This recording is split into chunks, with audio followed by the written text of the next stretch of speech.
Hello and welcome to the first RainNet webinar of 2023. I hope we're all doing fantastic today. I know I'm having a wonderful day in great sunny Boston over here, which has been a little bit of a change from the weather that we have had. We got a pretty exciting webinar for you guys. There's a lot of discussion. We're going to get straight into it as people start joining. Let me go ahead and show you guys what we want to talk about.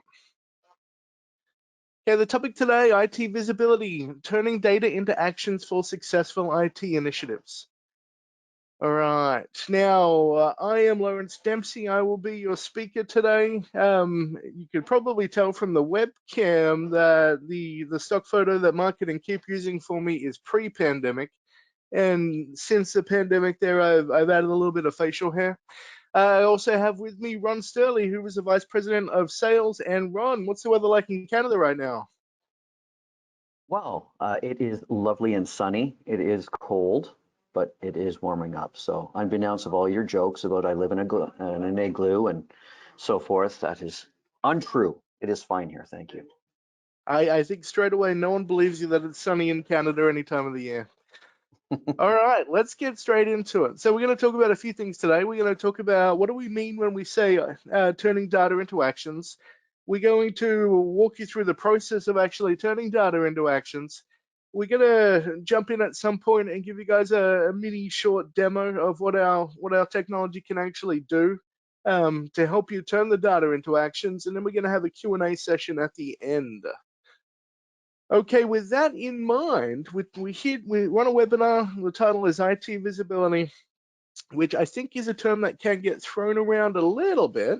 But I want to understand for the people that are on the call right now, what does IT visibility mean for you? And the easiest way to do that is with a poll. So I'm going to go ahead and launch into a poll. Ron, while we give everyone a couple of minutes to answer that poll question, I mean, IT visibility, it sounds kind of, in today's world, it sounds a bit weird, right? I mean, everyone's theoretically can see what's in their IT environment, but why do you feel like this is important for organizations? Well, great question, Lawrence. I think having visibility into your IT department, I mean, it works on so many levels, right? You've got all different layers and managements. You've got people from architecture, infrastructure, CIOs that want different insights to what's important for them in terms of data. Yep, yep. And I guess you raise a good point there. I guess depending on who you're talking to, IT visibility might mean something different. If we talk to someone in software asset management, maybe it's I want to see all licensable software in my environment. If we're talking to someone in infrastructure, maybe they just want to know all devices that are connected to the network. And if we're talking to security, they probably want to know absolutely everything there is to possibly know. So yeah, I guess everyone's going to have a different perspective on that. Okay, we've got most people have voted right now. We'll give it a couple more seconds to finalize. So far, it looks like not many people have kind of hedged the bets and said everything's important. So not just having a discovery inventory tool, not just a single pane of glass, but also deeper insights beyond what's just discoverable. Okay, let's go ahead and close that poll. Thank you very much for voting. All right. So you're all here on this webinar, which means at some point IT visibility is important to you. But I've never really heard someone say, hey, we've got a really important initiative for visibility. Normally there's other initiatives that are kind of driving IT, and just being able to have visibility is almost an important aspect, or almost a starting position to some of those initiatives. Ron, what are your thoughts on that?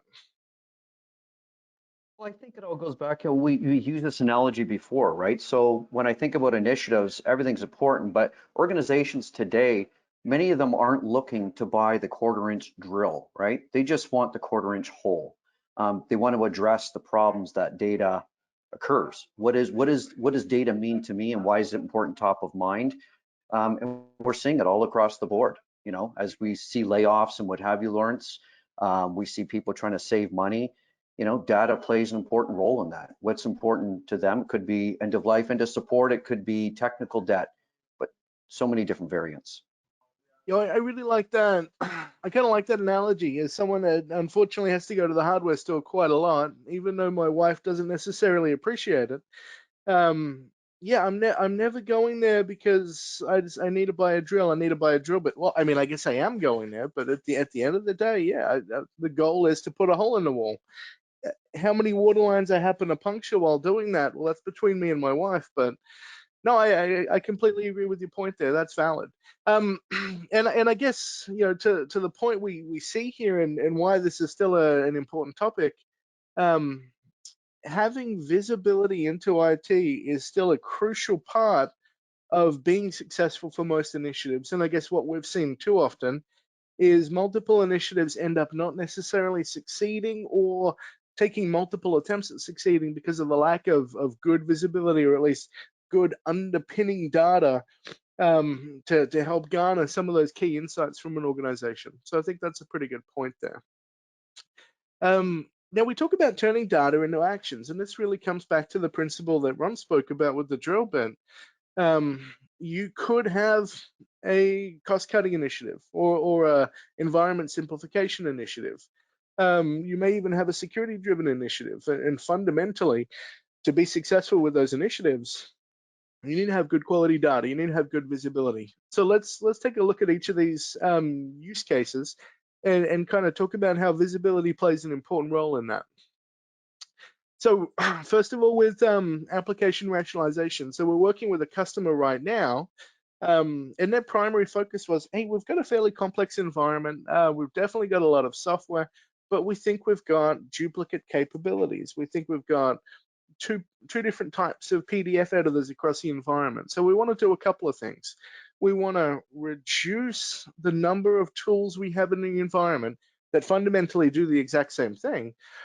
But that's going to achieve two things for us. One, we're going to be able to reduce cost, save money by not renewing the second tool. By pulling everything together, we'll have a little bit more buying power with the chosen technology. But also, if we have less tools in the environment, less software products in the environment to package, to patch, to deploy, to manage, that's going to reduce a lot of overhead and a lot of burden at every element of IT, all the way from deployment, support, um, even from a security perspective, it's going to simplify their operations a little bit. So I have seen this be a fairly key initiative so far in 2023. As organizations, especially, I still like to say we're in that pandemic hangover where everything got deployed, new equipment proliferated through an organization just so they could keep the lights on and the business running. But now we're still in that situation where no one's really had a look at the environment holistically, had a deep look at the environment, and have been able to really start to get a handle on, well, what's out here and what did we buy, almost in a panic fashion that we may not necessarily need.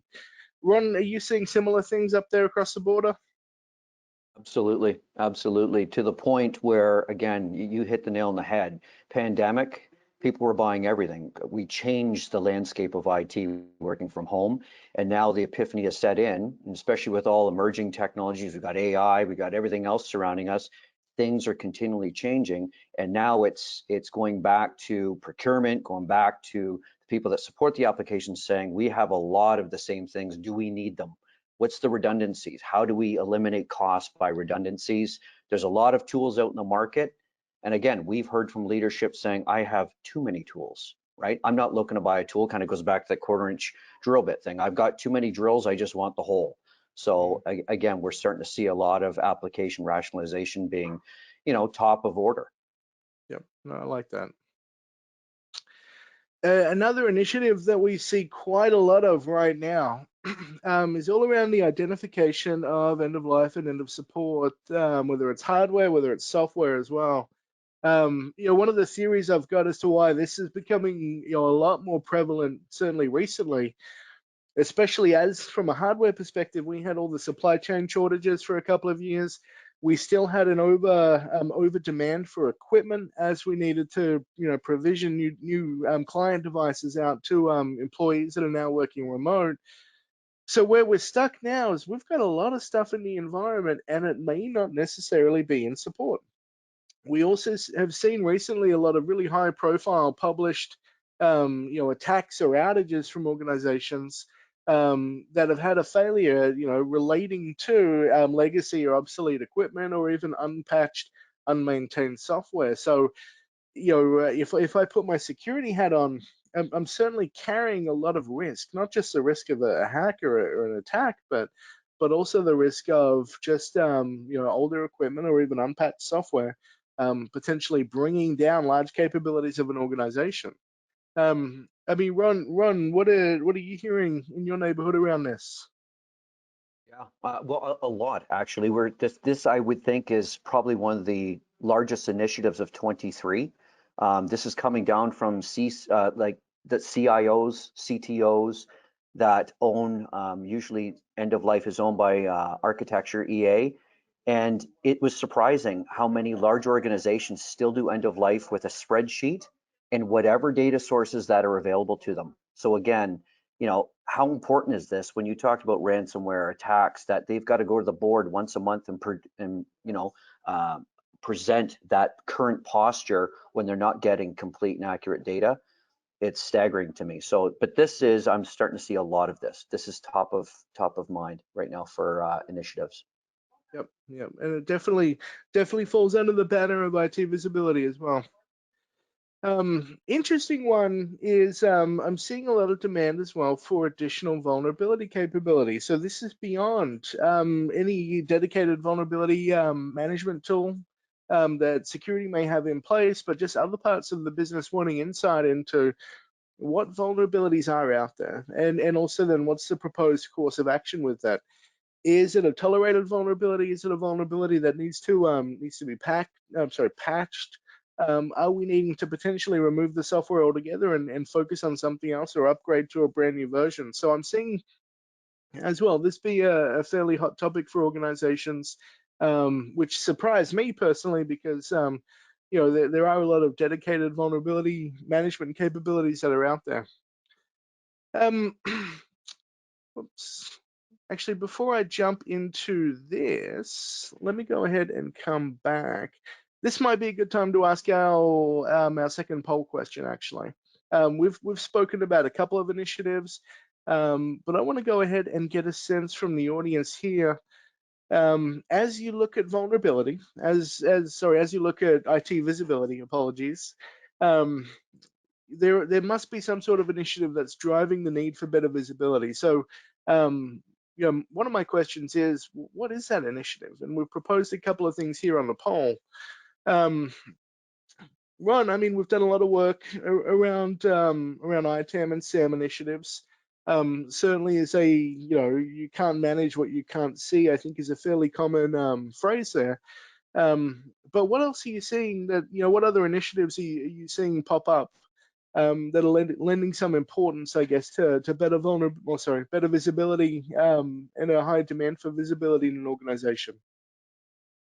Yeah, great question. So what I am seeing is that, and what we're hearing is that a lot of the ITAM, it used to be the joke that the ITAM was in the basement of the organization, right? And getting little support, being that it had such a huge need for the business, is that ITAM is now hooked at the hip with security. Security is meeting with ITAM saying, look, you own the assets, you know where they are globally, right? I need visibility into that. So I need to know what's connected to my network, right? From the IPAM level, right at the IP stage. So this is the most important thing where visibility is key. What do I own? Where is it? How is it being used? And what is my posture on it? Yep, yep. As I look at the votes come in now, it looks like overwhelmingly right now, about 2/3 of the people attending that they see this the need for visibility in the organization as a cybersecurity initiative, which is pretty interesting there. We've got a few others come in. I'm not sure if people are adding a question or at least chatting with what their initiative is. Perfect. All right, cool. Well, we might close this poll out now and continue. Okay, so we've spoken a little bit about what visibility might be and why it's important. And I'm sure for the people attending right now, you already know well, you think it is, and you already know why you think it's important. You just want to know how to get there. So we're going to talk about the appropriate approach to achieve that visibility in the organization. So one of the key elements to this, and we'll go through a number of different steps, but it's absolutely going to be normalization and enrichment. The reason that these are important, as you guys are probably imagining, you can collect data from any number of endpoints, but if you can't garner any meaningful insights from that data, if you're not able to simplify the way that you actually can look at, interpret, and analyze that data, you're not necessarily helping your case. A good way to look at it might be, if you were to look at the source code right now for any software product, you've got visibility into the source code, but what can you do with it? You know, and I know personally, I wouldn't know what it is. It'll be like a completely different language for me. So sometimes having visibility is good, but knowing what to do with that visibility, or having it be meaningful visibility, I think is important there as well. Um, you can also start to, and this is, I guess, is important for the folks that said security is an important initiative, but you can help to identify potential risks a lot earlier. Whether those risks relate to existing vulnerabilities, whether those risks relate to any legacy end of life or end of support products that are in the environment. You know, having that full visibility in a meaningful manner is certainly going to help you do that as well. And of course, achieving increasing the success rate of initiatives is key as well. I think about 20% of the people that voted said, yeah, well, we're here for an ITAM or SAM initiative. And fundamentally, I've seen a lot of SAM initiatives, especially that haven't quite been as successful as they could, or they've been on their second or third attempt or iteration at trying to run a software asset management program. And part of the big challenge is not that they, as an organization, struggle with SAM, but they didn't put data first, and building that data foundation is critical. Let's see if we can kind of look at this in a different way. So on the left, we can see an absolute jumble, a mess. And to be fair, if we take discovery or inventory from one source, even multiple sources, to an extent, this is the kind of data that we've got access to. We have a lot of, I don't want to say intelligence, we've got a lot of data, but it doesn't necessarily mean a lot. It's as we go through the process of sorting, arranging, and then working out the right way to actually present the data that we're in a much stronger position, but we can see the importance at the end there. So we can have a very neatly presented data, but if we can't actually explain that data effectively, all we have is a bunch of blocks, essentially, arranged in a very particular way. Ron, what are your thoughts as we kind of talk about this? Yeah, I mean that's a great picture, isn't it? So, even all the people we talked to from even in the past with SAM, again, we always said there's two challenges when people say I'm having problems with my SAM tool or my SAM program. The reality is it's either a data problem or it's a people problem, right? And 90% of the time it all revolved around data. And if we even go one step further, if they're not doing their housekeeping and getting the data properly cleansed in order for the SAM tool to properly analyze and report on accurate data, that's the problem. And when I look at this picture, automatically I think of CMDBs. Organizations saying, well, I got 95% quality out of my CMDB. Well, is that an accurate statement, or is it just 95% of the data in there, but there's a bunch of duplications? It's just a mess. So this, when you put things in context, when I look at that house, that should really be your CMDB as the complete picture, but all the data sorted, so you've got a nice enriched outcome from that single source of truth. Yep, yep. I mean, what we see now, or at least what we're sharing now, this is an example of what you would typically get from an inventory tool. Okay, so if someone asks the question of, hey, how much Visual C++ do we have in the environment? All right, well, we can probably sort. We can definitely filter, looking for Visual C++, but fundamentally, what are we looking at? How much useful intelligence am I getting out of this? It's still going to require a little bit of manual effort to be able to derive some key insights. And just with a little bit of normalization, we can immediately simplify what we're essentially looking at. We can easily identify and categorize the data we're looking at. And then we have, a much more meaningful roll up of, okay, well, how many different versions do we have of each of those products that are out there as well? Now, that's just with a little bit of normalization. And that's really what we're trying to do as we look at getting better insights from our visibility solutions. I don't want to have to spend any time, definitely not a lot of time, getting the data to a point where I can get meaningful insights out of it. And that's probably the key thing there. Like I said earlier, no one's got an initiative for visibility, but visibility is important for other initiatives. So the less time you spend trying to solve the visibility problem, the much better you're going to be. So as we look at Rhino, here is our approach to visibility and what we call the data journey. And a lot of this, hopefully you've already got things in place right now where you can say, yes, we can do this. We can start to derive this intelligence, but there may be gaps. So let's start with discovery and collection. So obviously discovery is absolutely key. You definitely can't, ironically, visibility and being able to see something or discover something kind of go hand in hand. There is a good chance that you have adequate, enough, complete discovery in your environment right now. The question is, what tools are providing that? And that would be where you would start your journey. It's understanding what tools you have access to today that start letting you build up visibility into what devices exist in the network, what devices are connected or at least fall under the management of IT, and then ideally what software is running on them as well. Now, it may be that you need a combination of these tools to build out the complete picture. It may be that you have a gap and you need additional discovery capability to basically complete the picture. But I would never start at, let's buy a new tool to solve the problem. That could be the same thing as buying different drills just because you're not getting a 1/4-inch hole. But the problem is you just bought the wrong drill bit itself. You bought the wrong size. So step one is definitely to map out what you've got access to right now. Then try and work out where those gaps might exist. Once we've got that data though, and I have never seen any client be able to do this with a single discovery solution. So we're going to have to incorporate sources of data from multiple technologies. We need a way to bring it all together. We need a way to build out a standardized data model. And this is going to be something that we can then easily match up and derive insights from those multiple sources. So the standardized data model, it could be that if your end initiative is to build a better CMDB or build a better SAM tool, you kind of know what attributes, what features are necessary for each asset to be able to achieve that. So we need to make sure that when we're looking at what is going to be our standardized data model, we have those end solutions, those end tools in mind.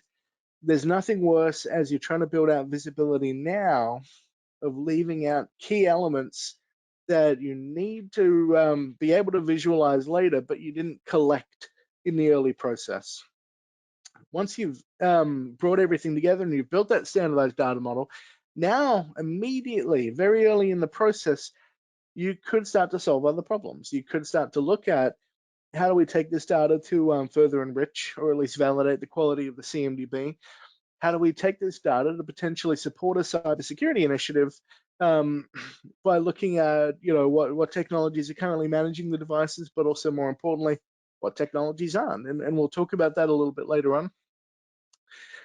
The following step, and this is where you start to get what I like to call deeper insights or deeper visibility as opposed to that surface level. The iceberg analogy is used far too often, but it's the same thing. What we can see on the top of the water is what we would get from a traditional discovery tool, and everything beneath the water is really what you start to get as you go through the process of normalization and enrichment.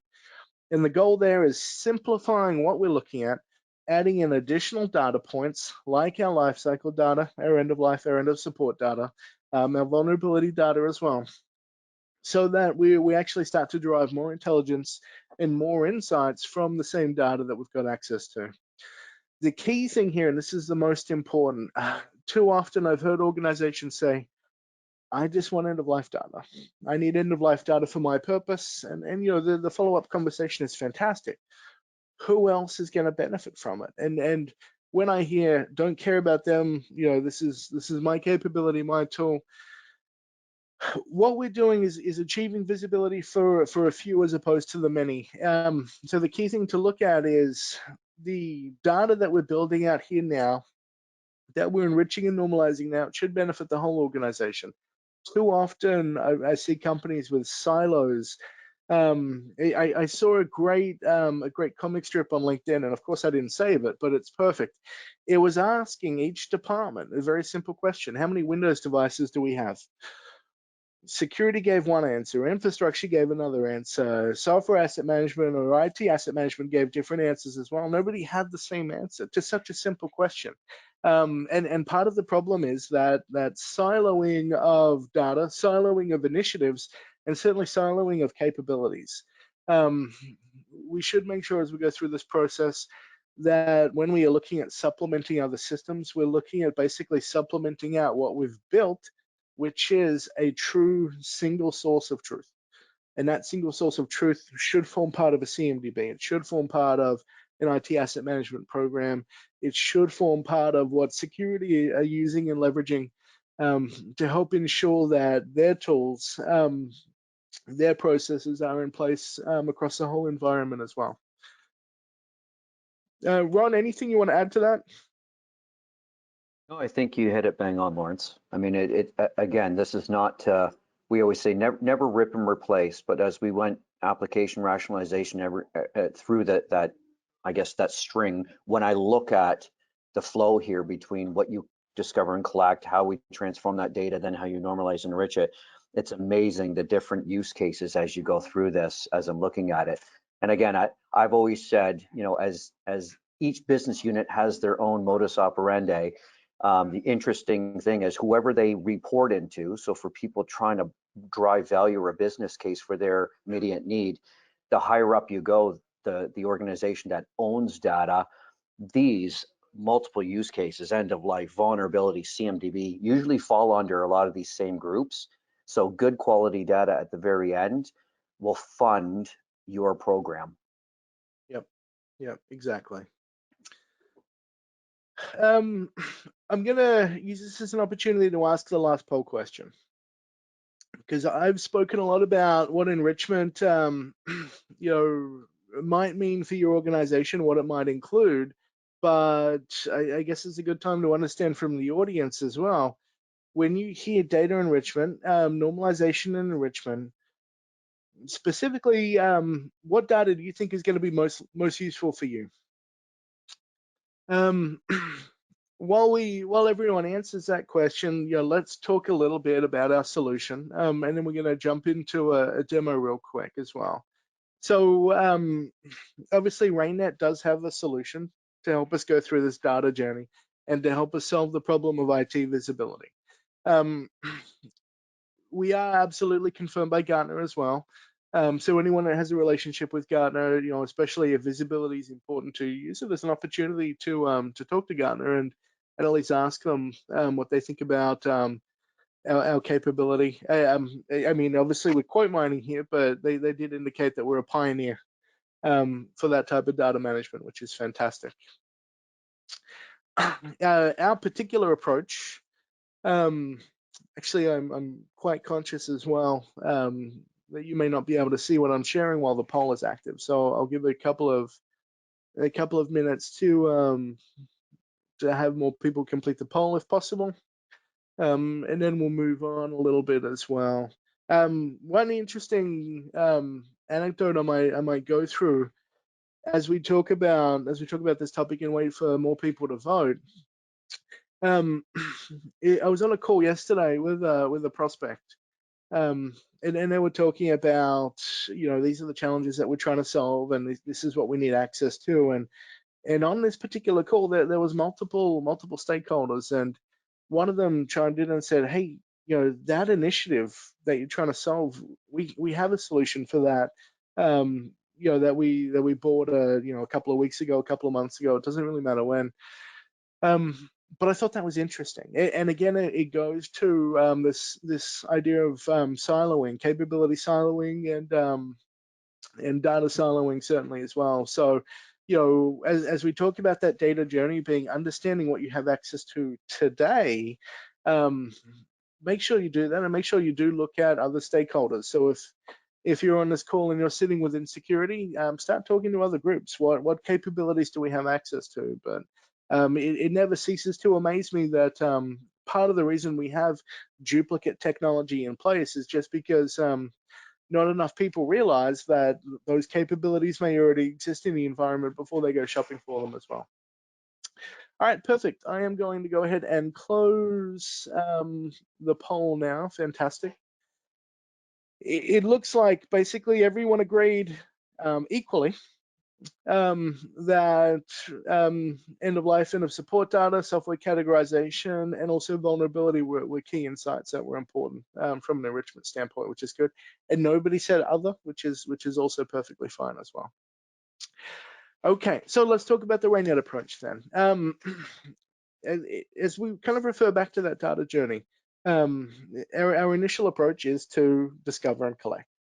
So we will leverage what existing sources of data are available in an organization as part of our collection process, but then also when there are gaps identified, whether it's certain types of operating systems, certain data centers, certain environments not being collected through the current capabilities, we'll augment that with our own discovery. But the key piece is we built our solution with a couple of different premises. One was we can ingest data from any source, which is obviously important. But the other one was that we did have a fairly simple way of being able to transform and aggregate that data so that we can build out that standardized data model.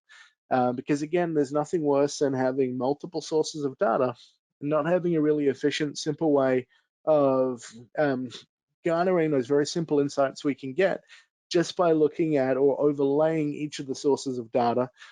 Look at what's common between them, but also look at what's different between them as well is important.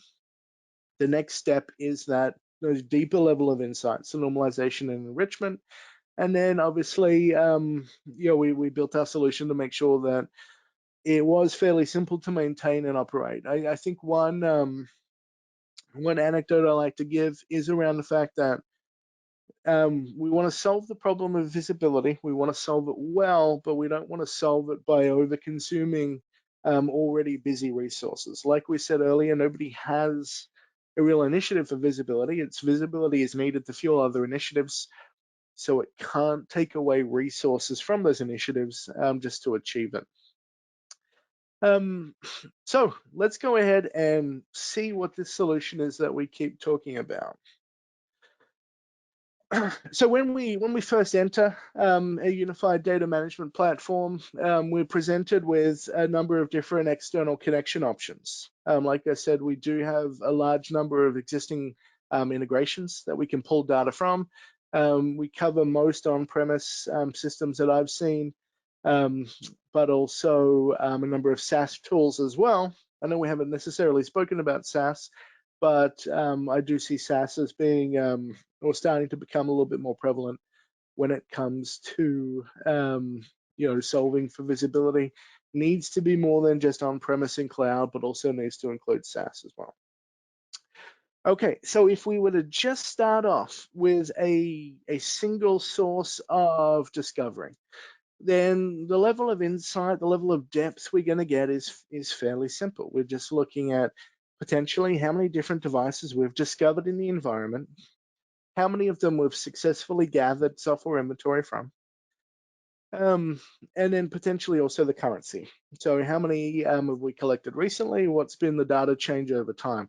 So here's a couple of different ways that we can start to look at this data from a single source of collection to start getting insights. We can break this down by geographical location. We can break it down by data center location as well. It doesn't have to be the world.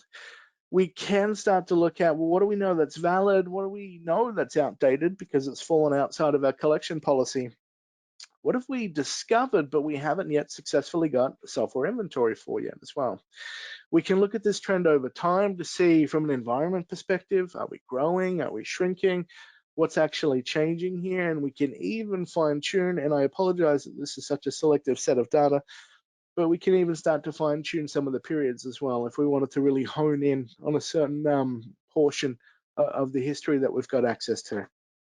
Now, straight away, we're starting to get good insights from a single source of discovery, but we can also start to get a little bit more. So I did speak about SaaS and cloud a little bit as well. So I'll just quickly show you as you start to bring in more sources of SaaS, more sources of cloud, you can immediately start to get some pretty cool insights from that as well. We can definitely identify where the money is going, or what we're spending at an annual layer, what we're spending at a monthly layer. Um, I'm certainly not going to sit here and say our solution is a full SaaS optimization tool, but we are able to absolutely identify which SaaS subscriptions are not in use. So we've got a subscription, but the user hasn't actually consumed any of the software there. So at a minimum, if that's all you wanted to try and achieve from a SaaS optimization or a SaaS management standpoint, it's something that you're going to be able to do at the time of data collection as well. So you can immediately start to take a little bit of control, maybe start to rationalize and simplify the environment a little bit by harvesting some of these unused subscriptions as well. Now, let's take a step back and have a look at when we start getting multiple sources of discovery and inventory data, what we can do at that particular point. So one way to look at this might be just to do a comparison of quality. What are the sources of data that I'm collecting from? Where do we start to see overlap? Where do we start to see duplication? But also more importantly, and I spoke about where do we know where we're missing data? But also where do we see incorrect data? What we can start to achieve here is really a look at which sources are giving me high quality data, which sources are giving me low quality data. Now, if one of my initiatives was to actually improve or at least verify the quality and completeness of my CMDB, I can start to do that here because I can take the CMDB data as a source of data and then compare that to, from a CMDB perspective, how many devices do I think I have? Where do we see overlap? Where do we not see overlap? So immediately, just as a result of starting to aggregate data from more than one source, we're starting to get a much higher level of insight and intelligence, and we haven't even started normalizing that data yet. Another initiative that I'll walk you guys through as well, just because I did see that there was a lot of folks that said this is mainly a security initiative for them, and I touched on this a little bit, so I'll at least walk through it, is we can choose to start bringing in data from some of the security tools specifically as well. So if I have an expectation that CrowdStrike is across all my devices, for example, or at least across a certain number of devices that meet a certain qualified parameter, whether it's device type, operating system, device class, I can start to look at, well, is my assumption correct? If my assumption is CrowdStrike is on every device, is that valid? And then we can do comparisons. We can say, well, you know what? Of all the devices that should have endpoint protection, maybe I've only got 82%. Of all the devices that we are expecting full inventory coverage, maybe I've only got 81%. And the same with vulnerability scanning as well. But we can also, if we're looking solely at a security case, we can also start to look at where do we start to see some of the vulnerabilities, how severe are the vulnerabilities, and just also overall, what percentage of our devices or how many of our devices are effectively managed per our existing security controls as opposed to potentially unmanaged as well. So immediately, again, and all we've done is brought together multiple sources of data, but the insights that we're starting to derive from them are really helping us from a visibility standpoint. Now, what I like to call the main piece from my perspective around visibility are the deeper insights that we get from normalization. So one of the approaches with Raynet, obviously, is we sync up our technology catalog with your inventory. What that means is we're taking your data, we're going through the normalization process that we showed you, the simplification of how we look at things and the enrichment.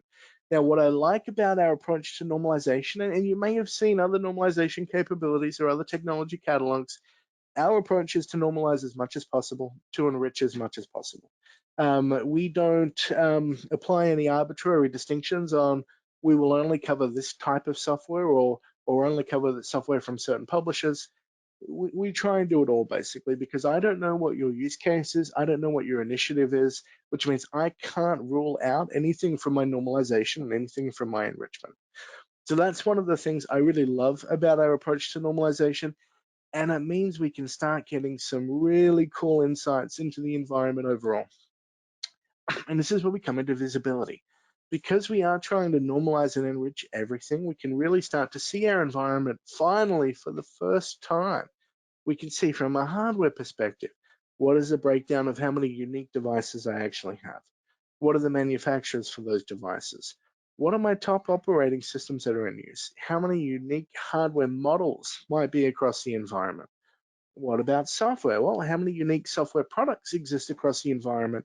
How many different license types or business functions as well? Business functions, by the way, guys, is all about that software categorization. What is the type of software in use in the environment as well? We can also, and again, for the folks that are interested in security, we can also start to look at, for example, the famous five, which are my five devices with the most number of vulnerabilities, but I can also just focus on some of the more critical vulnerabilities as well. So I really know what's in the environment, what's the actual product or sorry, problem, the summary of the vulnerability, and then we can start to take some action on that data as well. So there's really a lot we can do once we start applying the visibility insights. I did speak a little bit about rationalization, and I think for some people that was interesting as well. But this is where we can start to see, all right, well, what is some of my redundant software? Where do I have multiple products that are essentially performing the exact same function in the environment that give us an opportunity to really, identify a way to simplify what's in our environment. Also, just what type of software do I have? Is it freeware? Is it licensable? Um, so being able to start looking at a breakdown of your software landscape through a different lens almost, you're automatically starting to get some really cool and unique insights from that as well. I think everyone said one of the things that was important to them was end of life, end of support. Right. So now we can start to say, well, from a software perspective, what products do I have that are end of life? What publishers do I have that end of life software for? Even just what's currently end of life, end of support, what's coming up in the next year, the next quarter, or the next month from an end of life or end of support perspective. So not only can we look at the risks that already exist in the environment from carrying the end of life stuff, but we can also start to see what's coming into the future, which is really cool as well. Um, One thing that we didn't talk about yet, and it's certainly something we're hearing a lot about, is technical debt. Because we are pulling in data from multiple sources, we can start to see, well, what does our environment look like from a legacy hardware perspective, for example? So, okay, how many incidents have we had recently that relate to end-of-life equipment? What's been the total outage hours? Even potentially, what's the lost productivity associated with legacy equipment that's had an outage related to it? We can also start to look at risk. Okay, well, where is our risk? If it's an end of life bit of infrastructure, how critical is it? Is it high criticality? Is it low criticality? What's the status of that risk? Is it a risk that we kind of know about and we're tolerating, we're actively managing it, or maybe it's an unmanaged risk? And this is where we need to focus our time as well. What's the current migration status? How do we get this stuff out of our environment? Maybe we're assessing right now what we need to do. Maybe we're already planning to actually go ahead and migrate some of this equipment. We can also start to look at it from an asset management perspective. Okay, well, um, what is the current disposal status? Are we actually extending the life cycle? I know recycling and second lifing hardware is becoming a thing. Is that what we're doing? Or is there already plans for disposal, or is it still currently active? And my absolute favorite, what can't we find? What do we know that exists in the environment that we haven't got active or recent inventory scanning for, but we also don't have it as marked as disposal? It's kind of unlocatable right now. So we can really start to see our environment in a very different way. Even looking at just what's coming up for replacement, what volume of work are we going to have to start planning for into the future based on what's coming up for end of life as well. So there's really a ton of insights we can start to gauge there. I apparently talk too much because we are basically at time, which means unfortunately I don't have time to answer questions. So I apologize for that. I will blame Ron. What I do want to do though is extend an offer. I think we provided our contact details at the start. I might go back up so you guys can actually screenshot them if you need to find us, if you need to email us and reach out to us. Please, if you've got any questions, feel free to do so. Reach out to us. I think we're going to send through a recording of this as well. So if you need to watch the recording, you absolutely can. We're here to help. At the end of the day, we're here to help. So if there's anything you need, anything you want to ask, even if it's just advice or guidance on what your current situation is, we're absolutely happy to help out. Thank you very much for your time today.